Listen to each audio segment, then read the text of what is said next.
ترکی اور شام سمیت مختلف ممالک میں عاشقان رسول کی دینی تحریک دعوت اسلامی کے شعبہ FGRF کے تحت اللہ پاک کے آخری نبی محمد عربی صلی اللہ علیہ وآلہ وسلم کی دکھیاری امت کی خیر خواہی کرتے ہوئے راشن و اشیاء خوردونوش کی پیکنگ و تقسیم کا سلسلہ جاری و ساری ہے۔ اسی مناسبت سے افریقی ملک موزمبیق کے شہر ماپوتو سے سامان سے بھرے ہوئے ٹرکس روانہ کیے گئے۔ اس موقع پر شعبہ FGRF کے ذمہ دار نے مدنی خبروں کو بتایا۔ الحمدللہ رب العالمین، افریقی ملک موزمبیق کے شہر ماپوتو میں ہم اس وقت حاضر ہیں، اور جیسے کہ سب جانتے ہیں کہ FGRF دعوت اسلامی کا ایک شعبہ دنیا بھر میں اپنے کام کو سر انجام دے رہا ہے، امت مسلمہ کی خیر خواہی میں ہر وقت لگا رہتا ہے۔ اسی طرح موزمبیق میں بھی ہم 2 سے 3 پوائنٹس میں آج اپنی ڈسٹریبیوشن کا سلسلہ شروع کرنے جا رہے ہیں، جس میں فیملیز کو راشن پہنچائیں گے۔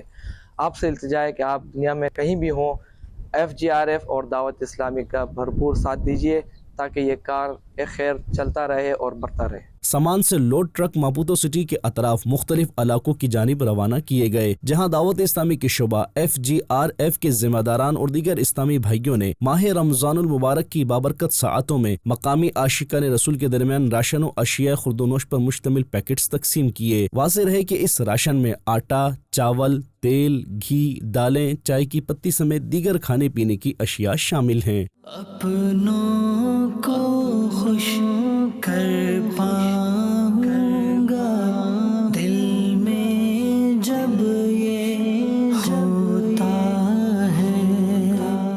ناظرین، آپ بھی دعوت اسلامی کے شعبہ FGRF کے تحت ان امدادی کاموں میں اپنا حصہ شامل کر کے اجر و ثواب حاصل کیجیے۔